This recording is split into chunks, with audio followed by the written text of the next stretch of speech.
Thank you very much, and I'm very honored to be invited as a keynote today for your conference, and I very much want to give my big gratitude to Sophia University, and I'm a former alumni of ITP. I did part of my PhD in transpersonal psychology at that time at ITP, so it just feels very historic to come now back and be able to deliver a keynote. Thank you so much. So I will briefly give a background for my personal and professional activities. I'm a clinical psychologist for 30 plus years from Germany, but I work and teach internationally. And I'm active in the transpersonal field for more than 2 decades and very much involved in all transpersonal activities, especially here in Europe. I'm a psychotherapist and specialized in trauma expert, and I work especially also with individual and collective trauma.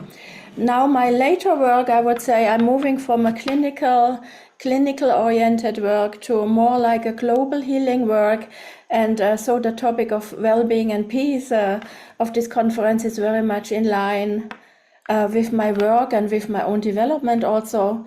And so I will very much draw really on my work, what I want to present to you today. And looking forward to share and to connect with you also.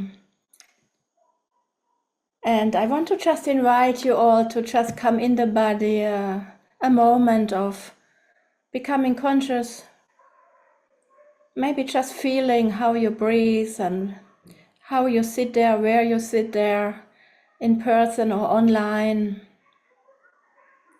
And just with this quote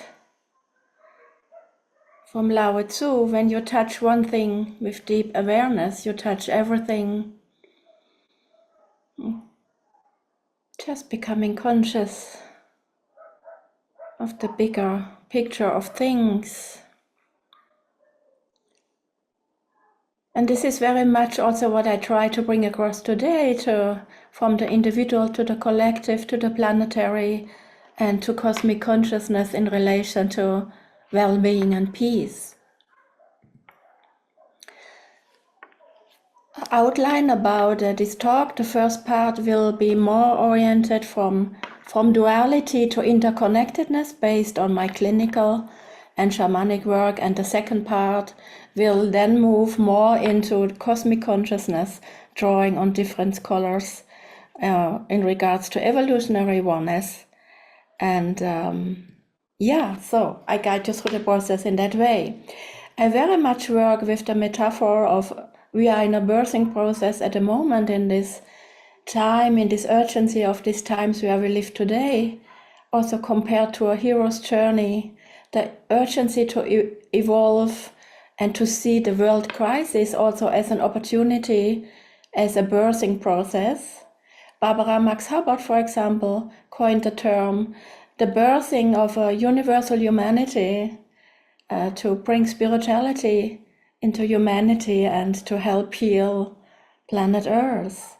So it's very much about bringing also the feminine aspect again into the transformation of a world crisis. I draw especially also on deep ecology approaches, clinical approaches, different transcultural approaches from shamanic traditions, and also my late specialization in psychedelic assisted interventions and therapy.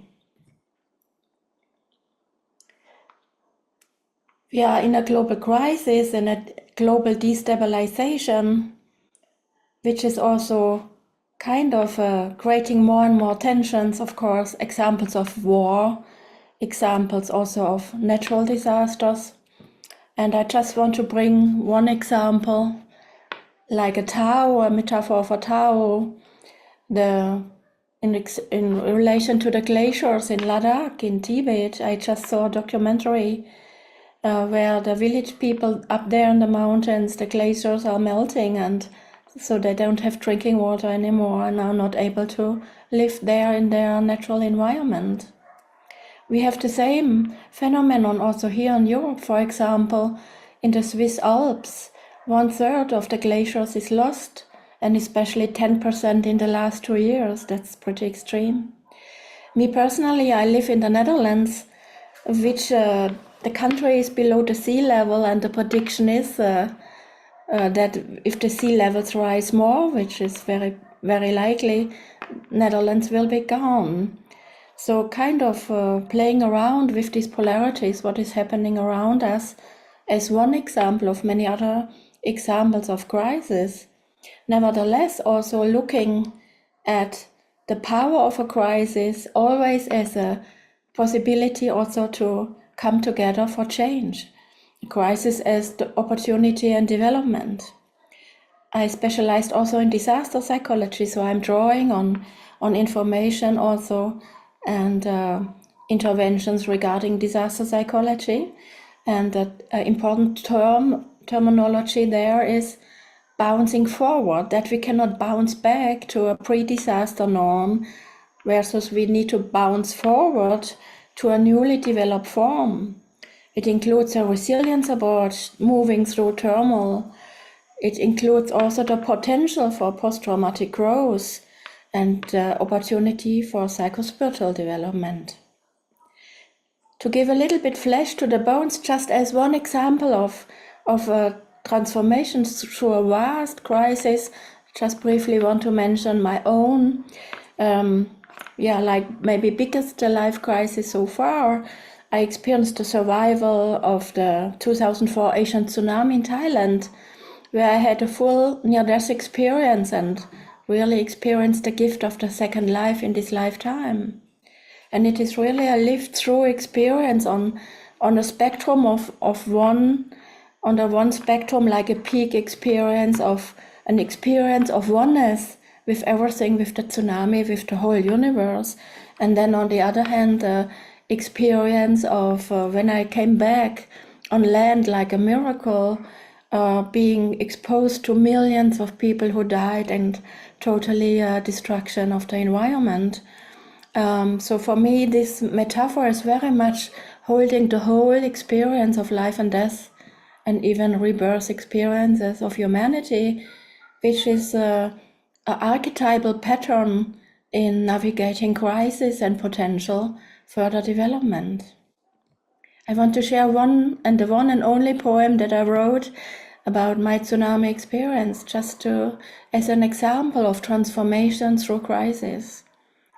In the tsunami's womb, embodying a universal rhythm, demons and angels submerged with me in the tsunami's womb, captured by the wave, fearing death, seeing my life story passing, negotiating, it's too early to go. I'm not against you, thundered the voice of the Great Mother. I'm with you, tumbling in a tunnel of light, saying goodbye, the pain of letting go, sadness and grace streaming through my body. We are your guardians, whispered a choir of angels in my ears,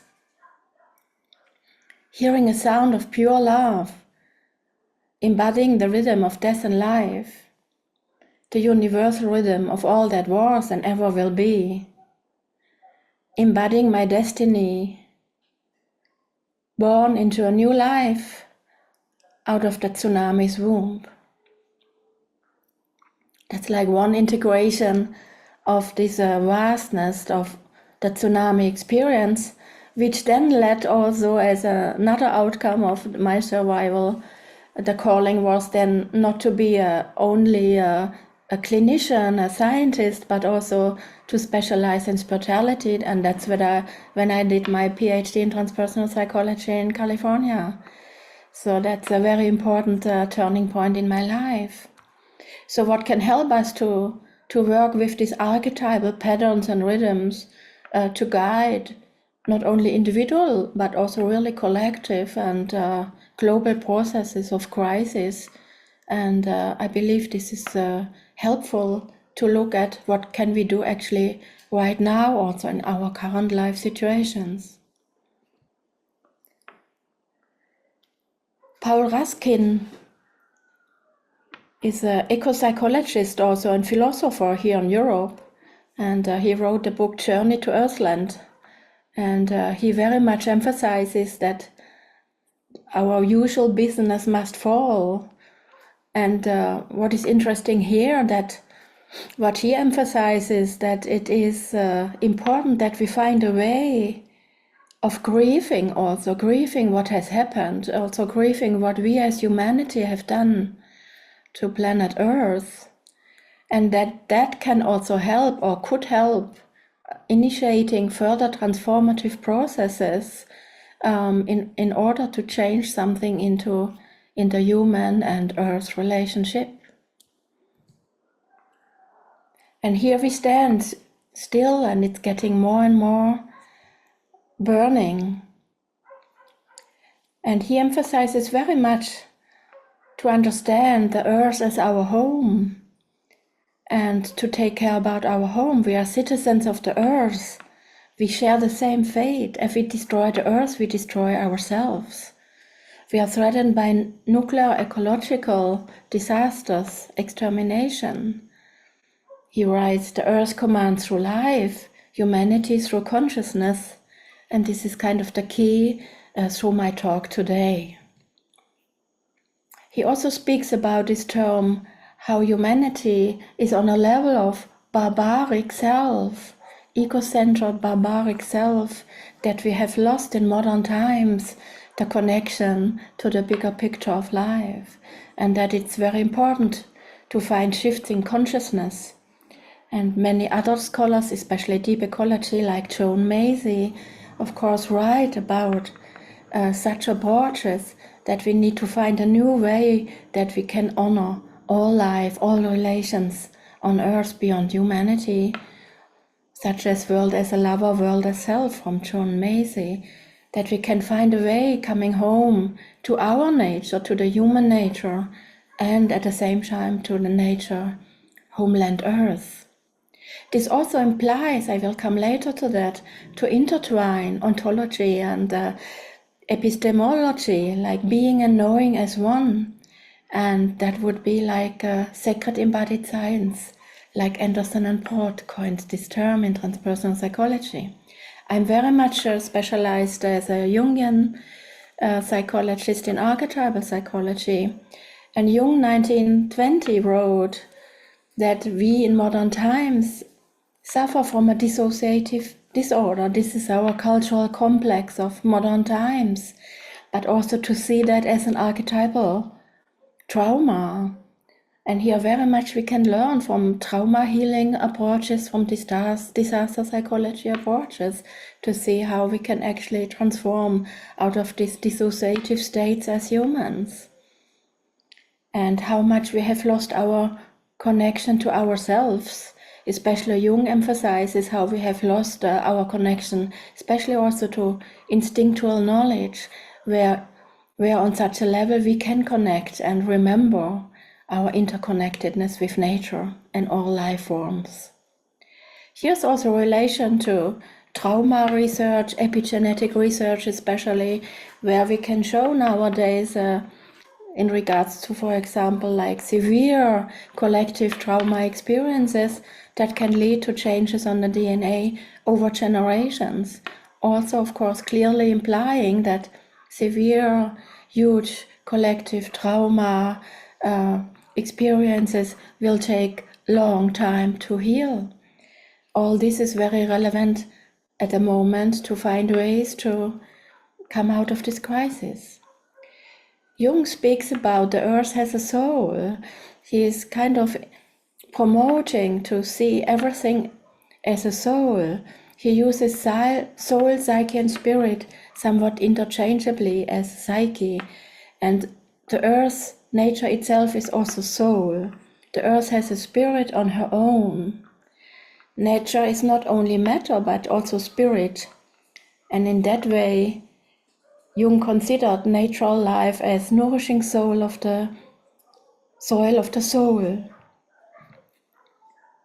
What he promoted and what he emphasized and the methods that he developed very much is the practice of enchantment, listening to the voice within, basically with the goal that we humans can find a way that we can connect with our human nature, and through that inner connectedness can find the connection with nature and everything around us in our environment. That's what he called the original medicine, or even the original healing practice. And how we connect also with that we cannot explain, the numinous experience, the experience of oneness, or unity with everything. That's what Jung called the real therapy.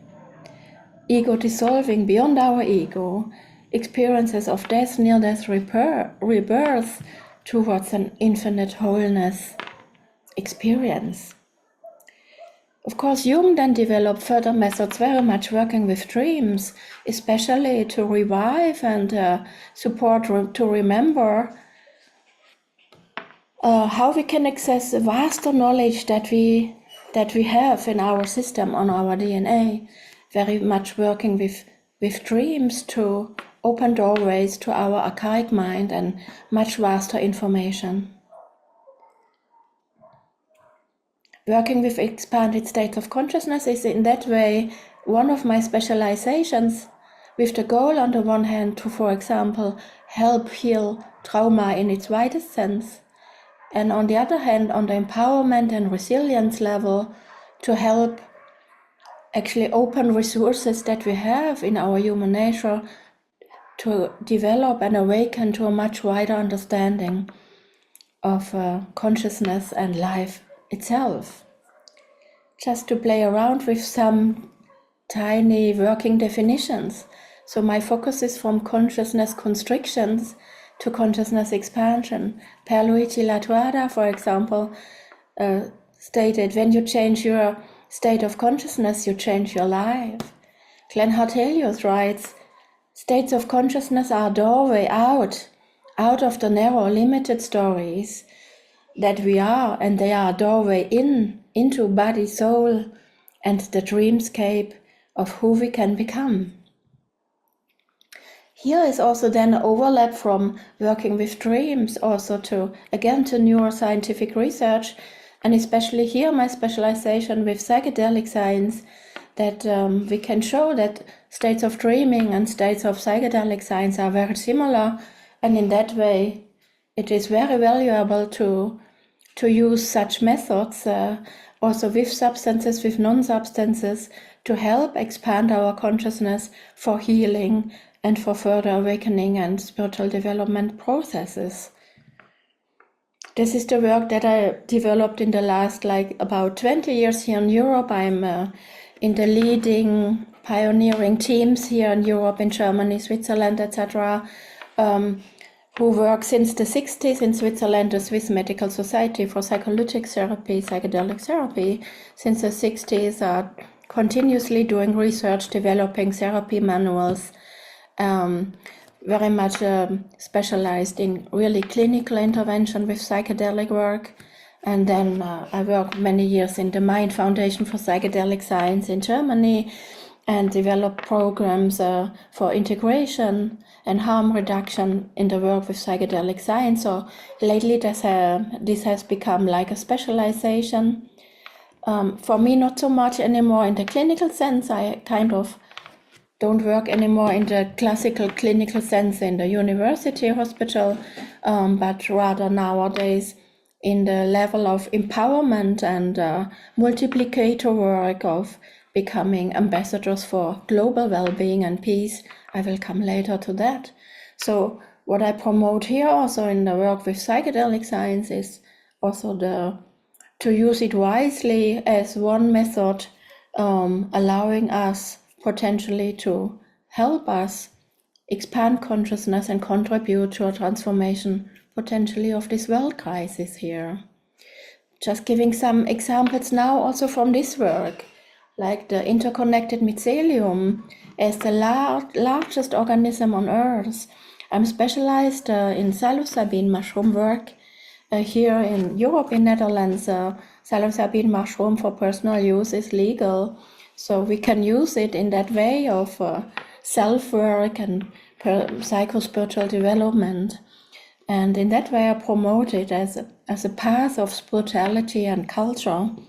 And especially it allows us here also to really connect with a local knowledge. For example, here in Europe, of course, very valuable paganism, Celtic shamanism, and across Europe also many mushrooms cults with Amanita muscaria, but also with psilocybin mushroom we can find everywhere in the forests here. Then on the other hand, I'm very much specialized also with Mexican shamanic traditions and shamans and psychologists there. For example, very much know Mazatec mushroom cults. And so my interest always is like an anthropological view, also anthropological experiences of how we can actually bridge, and also how we can find similarities and differences and how we can utilize that. And last year we had, for example, I organized one Eurotaf symposium in Amsterdam in Netherlands. And since it is legal to use psilocybin mushrooms, we organized a global ceremony for well-being and peace, actually. And we had as special guests Mazatec shamans invited, friends of mine. And for me, it was really also a gesture of healing collective trauma from colonialism. So inviting Mexican shamans to Europe and utilizing mushrooms from the Netherlands and doing healing work and peace work together as a way of reaching out and in healing colonialism. So what I want to say, it is like my interest and what I promote is like a cultural, spiritual approach, integrating psychedelics and creating well-being and peace across cultures. Then another example from research in biology, how trees support each other. When one tree gets a disease, that other trees send nutrients and minerals, etc., through the roots. Just to connect deeper through our nature with nature. I work very much with clients, with students, with different fields, with different professions in these many different examples. And we can really see that it helps to connect with these many different examples to help awaken our interconnectedness, our consciousness for interconnectedness and oneness. Then the tree itself I use very much, and we can find in basically any culture, shamanic traditions anyways, also in the world religions. We will find a metaphor of the tree or tree of life or world tree as a transcultural metaphor that can help us see the bigger picture, connect with the bigger picture of things. Also here, for example, in Europe, again with paganism, we can have our local metaphors and then can expand also in transcultural metaphors. Here in this example, for example, bringing the upper world and the middle world, the human world and the underworld together, tree of life, soul of the world, anima mundi, which can help us reconnecting with our roots and belonging in unity and diversity. In modern times, very much we have lost our ancestral lineages, even our knowledge, but also the real experience of interconnectedness. And through these metaphors and work with nature and such metaphors, we can reactivate and reanimate our connectedness also with our ancestors, for example, which is of course very much practiced in shamanic traditions. Another example also from our symposium last year in Amsterdam, which was a very amazing experience we did. We had another Mexican pre-Columbian dance ritual in a sacred forest here in Amsterdam. And we had a drone filming that ritual. And you can see here in that photo maybe a little bit, once we had walked into this sacred tree forest and started our ritual in the drone filming, we could see that the trees started moving in the way we moved. So it looked like they started dancing in the way we danced in the tree forest, and that was just really mind-blowing for us to see really this kind of literal interconnection between humans and trees in that example. Maria Papaspuro is a psychedelic therapist in UK. They founded an institute there. She coined the term femsiogenis. I like this very much. It relates to also the roots and the tree metaphor.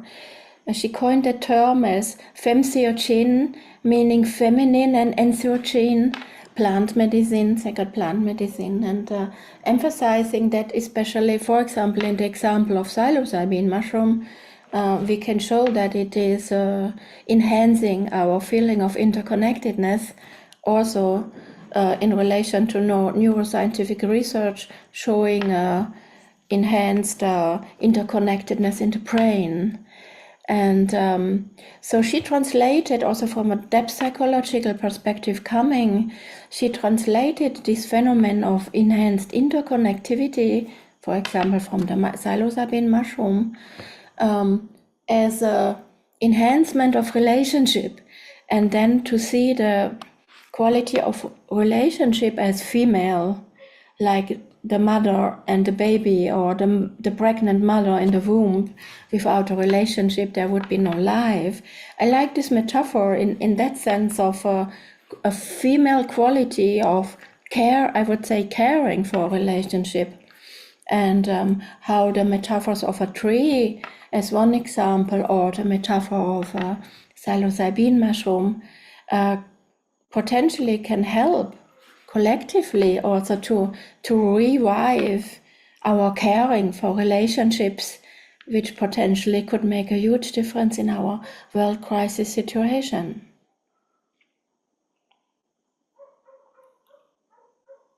So she termed the terminology femsiogen and expresses how psychedelics can enhance the female principle to act as a bridge between ego and self, and human nature and nature.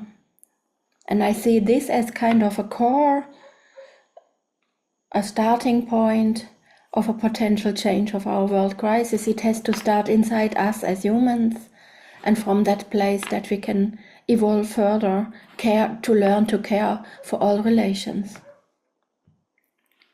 When we then look to shamanic traditions across cultures, they talk about 7 generations backwards and 7 generations forwards, which will be then already thinking and living in a concept of 14 generations, versus we in the modern world became so egocentric that basically we only think about our current life, not before and not after. And here we can find bridges of cultural, shamanic, of course also world religion concepts, combined with neuroscientific concepts to show us there's a way actually to revive our interconnectedness. And there are many practices that we can draw on. We don't need to invent all that, it's already there. So I very much integrate in all my work, in theoretical work, in practical work, the bridge between scientific research findings, shamanic concepts, psychotherapeutic concepts, with this whole core topic of moving from connecting with human nature to nature, and then to the bigger picture of cosmos and universe.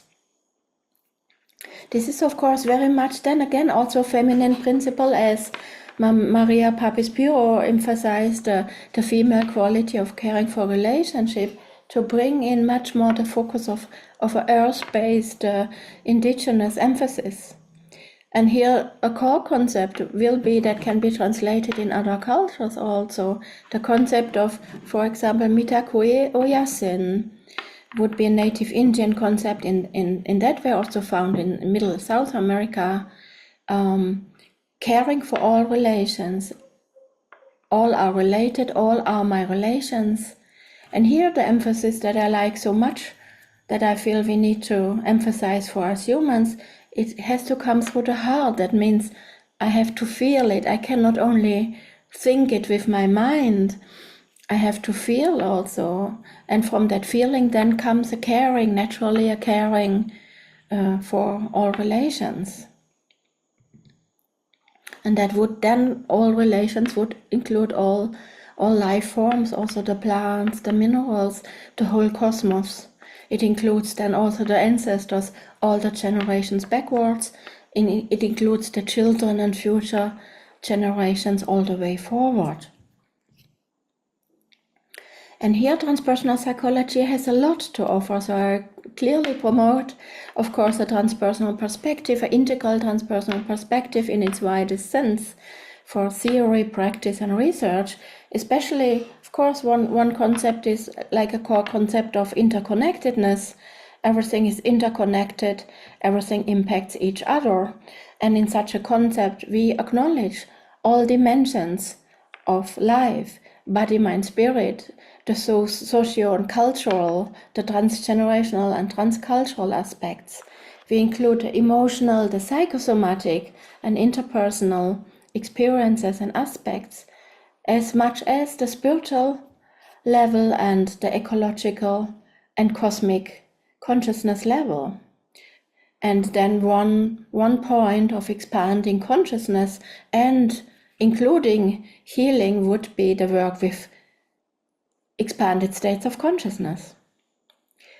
In my 30 plus years clinical work, what was like really is still, when I was working as a clinician in a university hospital, I was specialized in trauma work. At that time in Germany, we did a huge research project on individual collective war trauma in Germany. And the starting point was that we worked with adults with severe early childhood abuse, experiences of severe trauma. And we started then a longitudinal analysis, transgenerational, analyzing the experiences of the parents and grandparents of those patients. And in more than 80%, we found severely traumatized parents and grandparents. And then in relation to war trauma of Second World War and First World War in Europe, and especially also in Germany. So then we integrated in the therapeutic approach a transgenerational perspective, which at that time was pretty groundbreaking. And we had so much more success than in therapy with this transgenerational approach, because the patients there was an immediate relief in understanding the trauma of the parents and the grandparents and how the trauma was passed on, and in that way enhancing innate healing capacities and actually also activating resilience.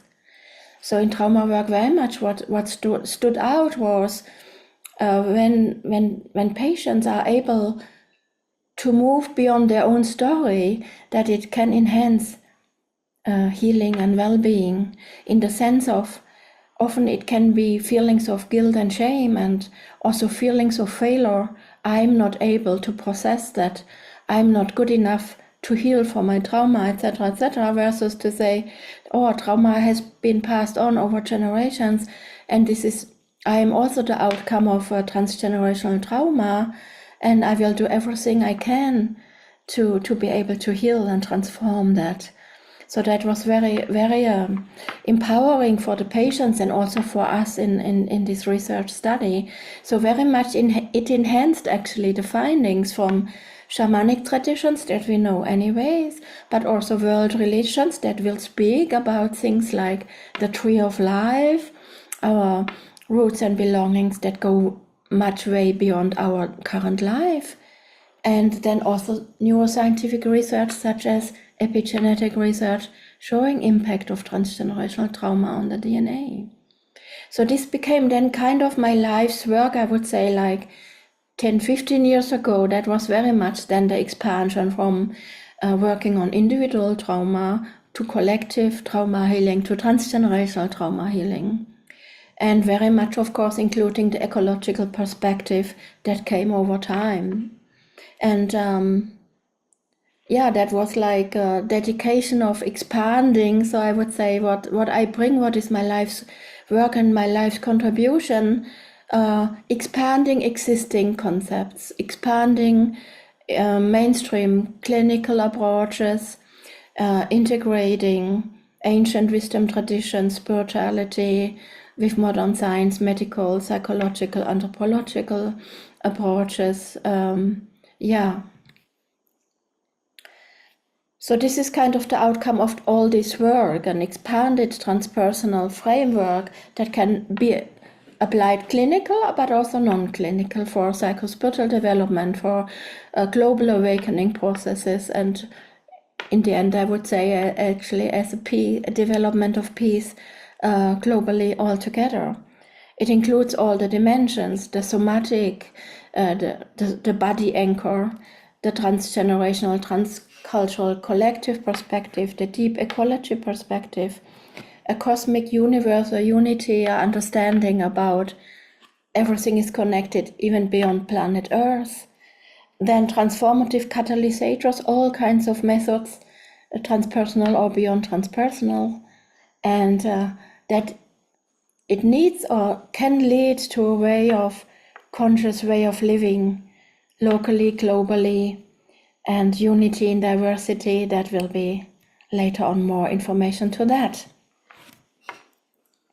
So the last 10-15 years here in Europe, I specialized in the work with expanded states of consciousness, especially also teaching very much about non-substance induced methods like meditation, work with meditation, dance, exposure in nature, but then also with the substance assisted indications like with psilocybin mushrooms. In the Netherlands, also here in Portugal for personal use, these substances are legal. And in that way it became really like now the teaching and a calling also for us humanity as a global, and also not only in relation to pathology. So for sure this is very important and very promising approaches in psychedelic therapy for severe clinical indications. Nevertheless, my calling and my call to action is also to utilize wisely expanded states of consciousness for awakening humanity to come out of this crisis and develop approaches together. In that way, it is a way of conscious way of living and a way of developing well-being and peace globally and even beyond planet Earth. This very much leads now to the second part of my talk today, where I now want to focus on the example of even now moving.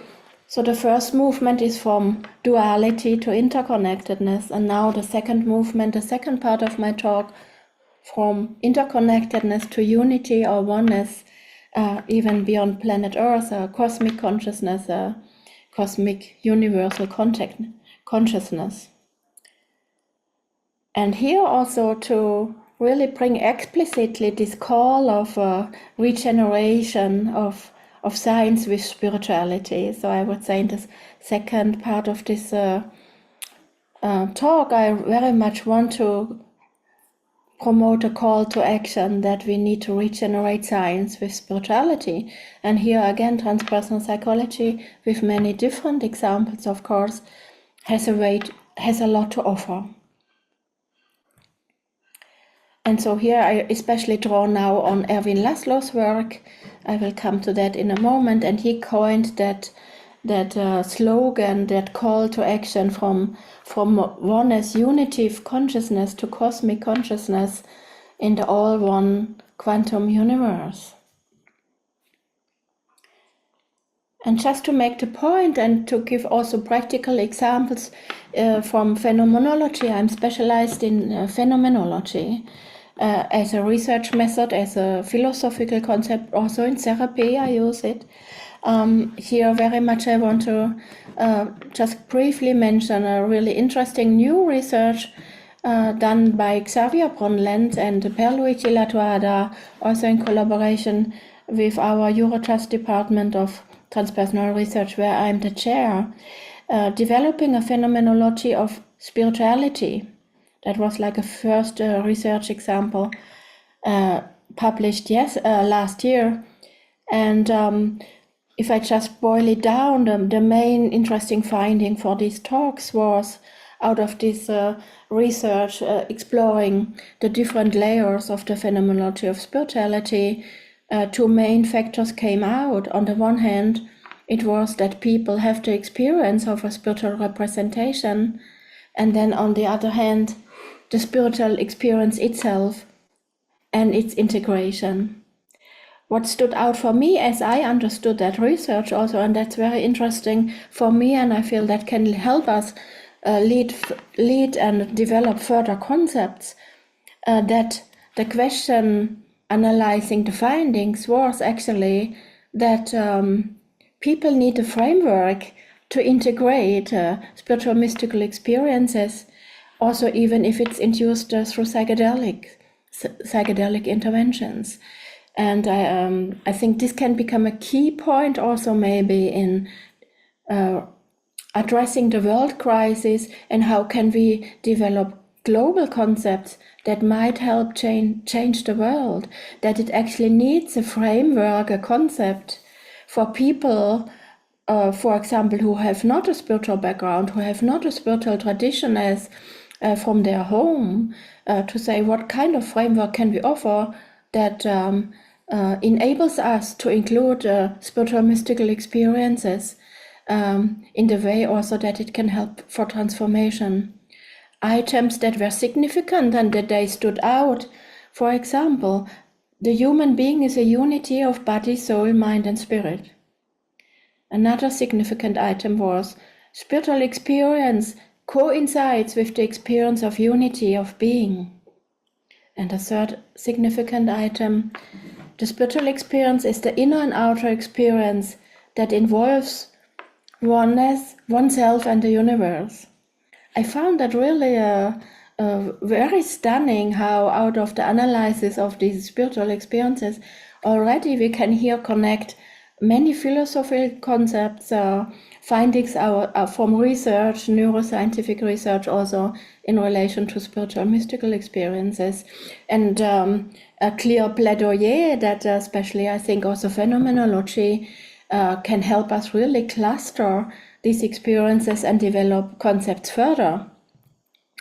Me, myself, I'm specialized in embodied phenomenology that was developed by Torres. That was my doctoral research also, working with that concept. And the core concept is embodied understanding, like a piece of music where the whole is more than its parts, and a dance of being and knowing. This is a call towards a sacred science that includes the mystical and spiritual experiences.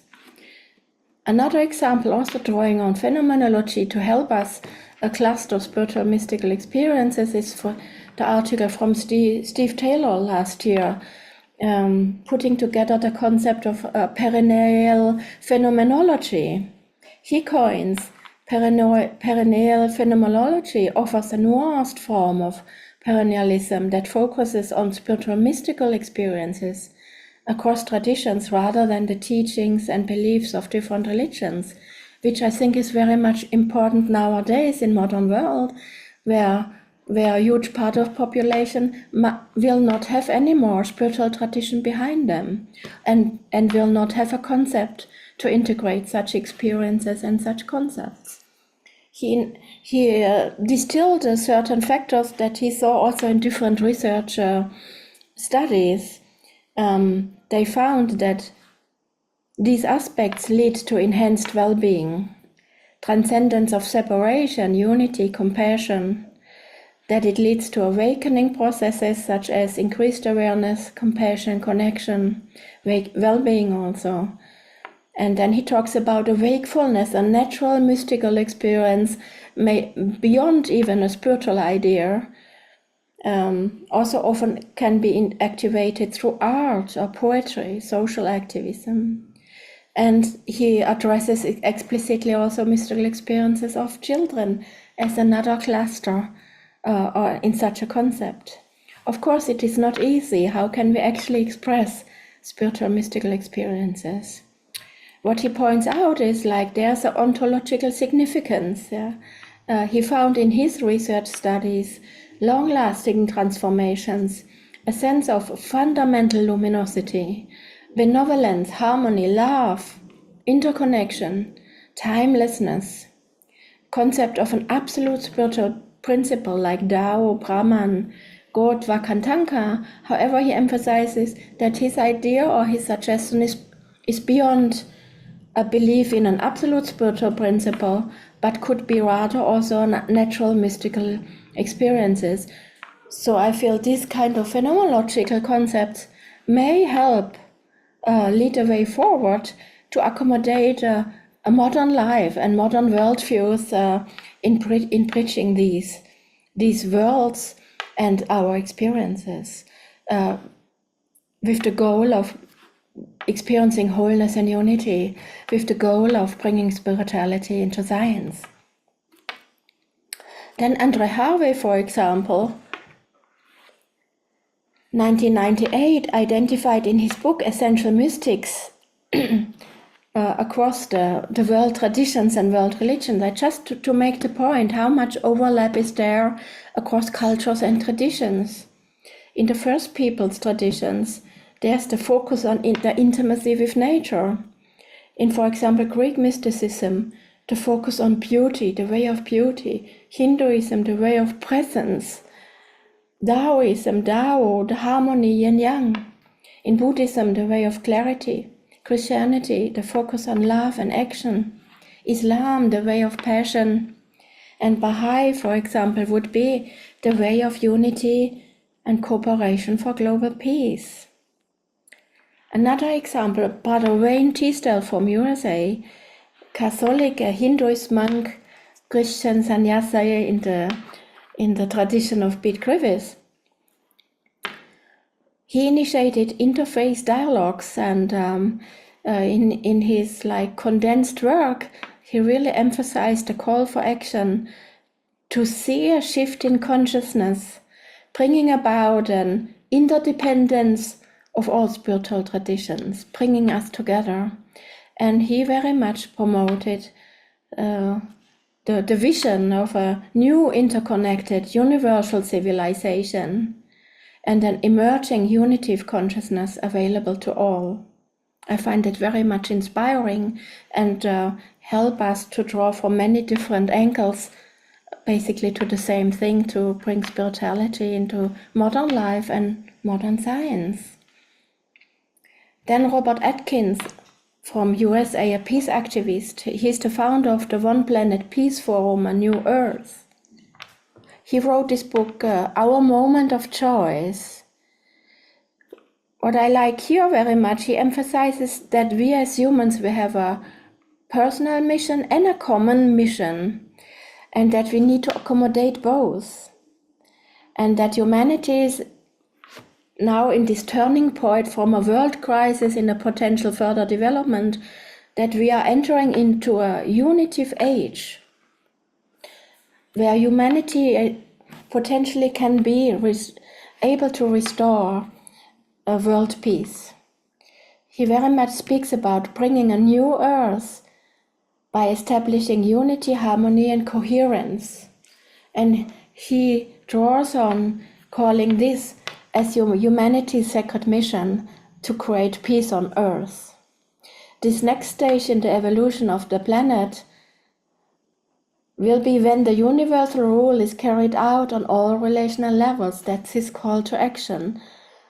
The golden rule is the principle of treating others as you would want to be treated by them, the ethics of reciprocity. He very much talks about a collective upshift toward unity, a wholeness and peace on earth.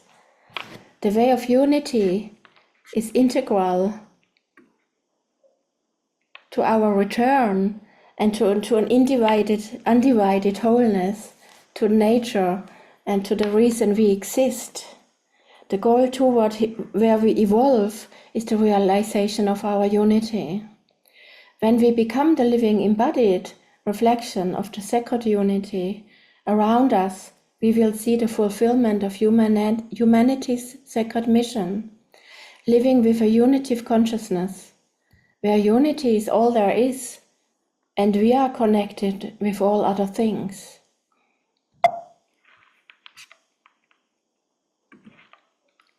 Then Erwin Laszlo, very much, that was at a conference where they spoke all together about the same topic of the great upshift, the vision and the call to action of humanity's sacred mission. Actually, Erwin Laszlo coined the term humanity's sacred mission, and in his book from last year, The Great Upshift, we are in an evolutionary process and becoming increasingly coherent, but a very non-linearly evolution in the whole universe. And he very much criticizes how humanity is acting as we are outside this whole evolutionary process happening in the whole universe as a all one quantum universe. He predicts we are entering a new era, a historic turning point that moves from extensive growth to intensive development. Consciousness is emerging in the universe, and it's emerging on this planet. Our mission on this earth is to advance consciousness, to make it more coherent, a hub of living, loving consciousness, a new spiritual science or a scientific spirituality. We are a part of the evolution in the universe. This is the beginning. We continue our sacred mission, a flourishing of consciousness. And the big message of his book, The Great Upshift, to foster this upshift, to come together, and by coming together, that we meet our deepest nature, our human nature, of interconnectedness, of oneness, and that through this evolutionary nature, we enter the bigger cycle, and that is our mission as humans on Earth. Call to action. One example now based on these outlines from Erwin Laszlo, Robert Atkinson, is also where he is involved in the Fuji Declaration of Peace in Japan. Some of you might know the Mount Fuji Sanctuary. And at the same conference, Yuka Sachi spoke. She is the daughter in third generation working on this Fuji Declaration of Peace in Japan. And her grandfather invented this whole movement and this universal peace prayer. May peace prevail on earth. And the core teaching of this concept and this movement is to teach the divinity of all humanity. And they host big, huge interfaith peace prayers in many different events at their sanctuary in Mount Fuji. And emphasize that humanity has a physical body where there is light flowing through, pure consciousness.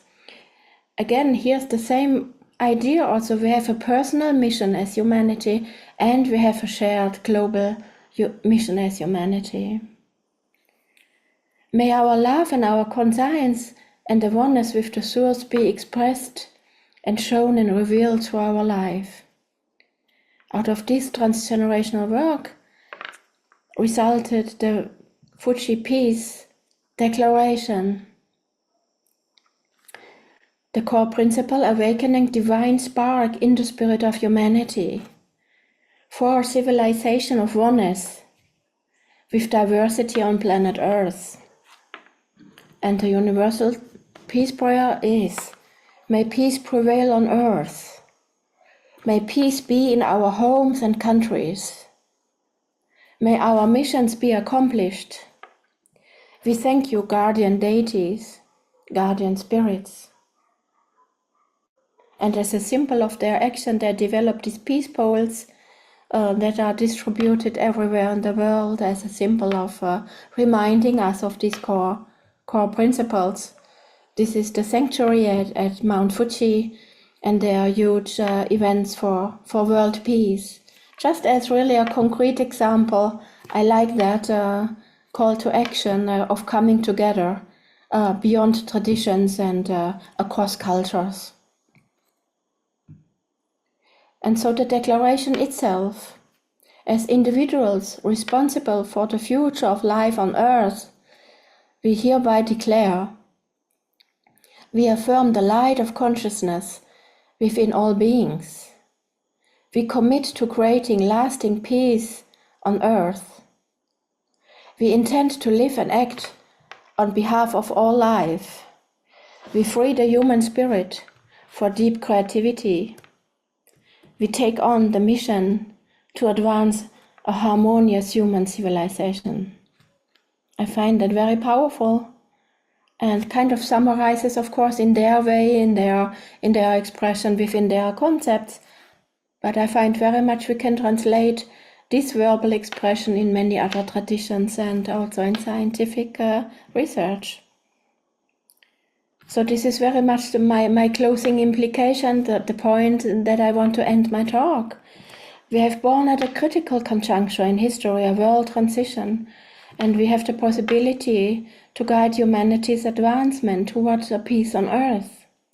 The time has come for all people to become courageous pioneers and to promote to move beyond personal, cultural, and national interests, beyond the boundaries of disciplines, to come together in wisdom, spirit, and intention for all the people, all relations, and nature.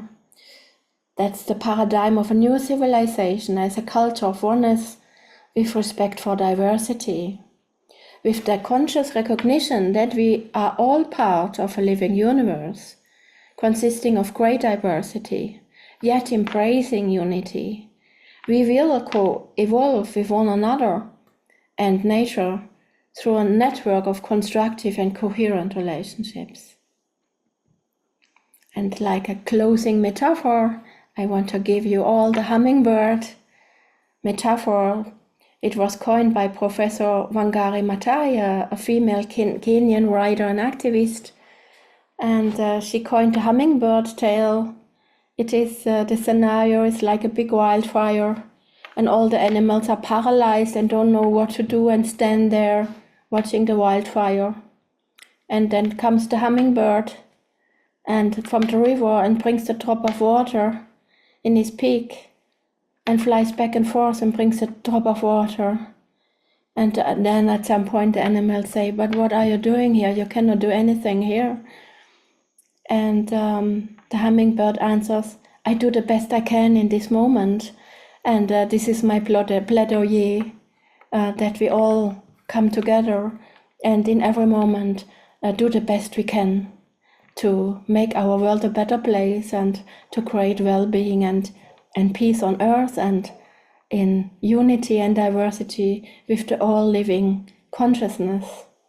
This is my plaidoyer, my terminology of what I call integrative stewards of a new Earth, and drawing on many traditions and world religions, the great participatory evolutionary turning of the wheel of life, the circle of existence towards wholeness and balance and harmony, through the integration of unity in diversity, towards the sacred embodied science. This is my call to action. This is humanity's sacred mission in my understanding.